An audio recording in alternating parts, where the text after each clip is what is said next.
Assalamualaikum warahmatullahi wabarakatuh. Perkenalkan, nama saya Selvia Anjani. Di sini saya akan menceritakan sedikit biografi tentang Jenderal Sudirman. Jenderal Sudirman adalah tokoh pahlawan nasional yang dikenal sebagai Jenderal TNI pertama di Indonesia. Ia juga dikenal sebagai peristiwa tinggi pada masa Revolusi Nasional Indonesia. Jenderal Sudirman lahir di Purbalingga, Jawa Tengah, tepatnya di Bondas, Karangjati, Rembang. Sudirman dibesarkan oleh seorang camat setelah diadopsi dari ayah ibunya, yang sebenarnya adalah pamannya sendiri, yaitu Raden Cokrosunaryo. Ayah ibu Sudirman merelakan anaknya diadopsi demi masa depannya, karena pamannya lebih mapan. Cerita pada masa muda Sudirman. Dia sebagai anak angkat dari seorang camat. Sudirman kecil mendapatkan pendidikan yang layak sedari dini. Di usia 7 tahun, Sudirman kecil dimasukkan di HIS atau Hollands Inland School atau sekolah pribumi dan pindah ke taman siswa pada tahun ke-7. Tetapi pada tahun berikutnya, dia pindah ke sekolah Wirotomo karena taman siswa dianggap ilegal oleh pemerintah Belanda. Sudirman diketahui sebagai anak yang taat beribadah, mempelajari keislaman dari Raden Muhammad Khalil. Bahkan dia mendapatkan julukan Haji karena sering berceramah. Pada tahun 1934, pamannya wafat. Dari situlah pukulan berat baginya karena keluarganya jatuh miskin. Dia bahkan mendapatkan untuk tetap sekolah tanpa membayar di Wirotomo.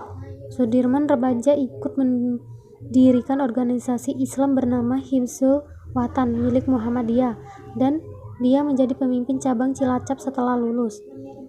Masa-masanya saat menjadi guru, kemampuannya memimpin memang sudah terlihat sejak muda. Dia disegani dan dihormati oleh masyarakat. Setelah dia lulus, kembali belajar di Quake School, sekolah khusus calon guru milik Muhammadiyah, namun berhenti karena tidak ada biaya. Kemudian Sudirman kembali ke Cilacap dan menjadi seorang guru di sekolah dasar Muhammadiyah yang ada di sana. Di situ, Sudirman bertemu dengan Alfiah, temannya sekolah dahulu, dan kemudian mereka menikah. Lalu setelah menikah, Sudirman tinggal di Cilacap, rumah mertuanya Raden Sastromojo, seorang pengusaha batik kaya raya. Selama mengajar, Sudirman tetap aktif berorganisasi, ikut dalam organisasi pemuda Muhammadiyah. Setelah Jepang menduduki Indonesia pada tahun 1942, maka perpindahan kekuasaan mulai terjadi.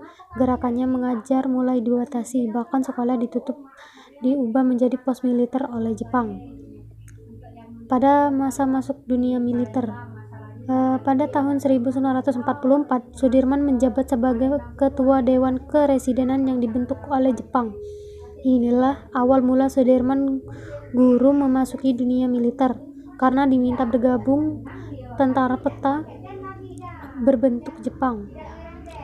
Setelah menjadi anggota PETA atau Pembela Tanah Air di Bogor, begitu tamat pendidikan, Sudirman langsung menjadi komandan Batalion Kroya, kemudian menjadi Panglima Divisi Banyumas sesudah TKR terbentuk, yang akhirnya terpilih menjadi Panglima Angkatan Perang RI atau Panglima TNI yang pertama dan paling muda. Selanjutnya, masa perang gerilya. Pada masa agresi militer Belanda kedua, kala itu Jenderal Sudirman sedang sakit, keadaannya sangat lemah.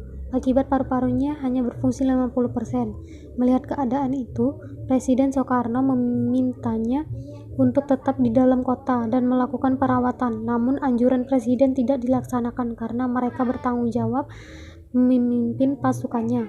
Maka demi bangsa Indonesia, Jenderal Sudirman yang sedang sakit dengan ditandu tetap berangkat memimpin pasukan untuk melakukan gerilya.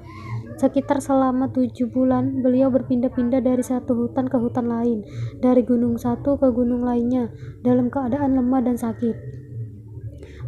Persediaan obat semakin menipis kala itu, namun Jenderal Sudirman tetap memberikan semangat dan motivasi kepada pasukannya.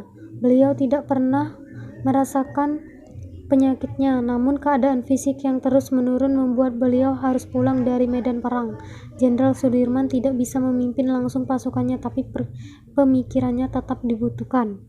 Pada masa Jenderal Sudirman wafat, penyakit TBC yang diderita oleh Jenderal Sudirman semakin parah, namun tidak mengalahkan semangat Jenderal Sudirman. Beliau tetap mengontrol teratur ke Panti Rapih Yogyakarta. Kala itu pengakuan kedaulatan Indonesia sedang dalam masa negosiasi dengan Belanda. Belanda mengakui kedaulatan Indonesia pada tanggal 27 Desember 1949 melalui Republik Indonesia Serikat atau RIS. Jenderal Sudirman diangkat sebagai Panglima Besar Tentara Nasional Indonesia atau TNI pertama dan termuda. Jenderal Sudirman sudah jarang tampil karena sedang dirawat di Sanatorium Pakem dan pindah ke Magelang pada Desember 1949. Tercatat pada tanggal 29 Januari 1950, Jenderal Besar Sudirman wafat di Magelang setelah berjuang keras melawan penyakitnya. Pemakamannya dilakukan di Taman Makam Pahlawan Semaki, Yogyakarta, diiringi konvoi 4 tank serta 80 kendaraan bermotor. Jenderal Sudirman dinobatkan sebagai pahlawan pembela kemerdekaan. Sudirman memang lebih dikenal sebagai seorang jenderal besar yang namanya diabaikan sebagai nama jalan, sekolah, museum, dan lainnya. Ya, itu saja yang dapat saya ceritakan biografi tentang Jenderal Sudirman. Saya akhiri. Wassalamualaikum warahmatullahi wabarakatuh.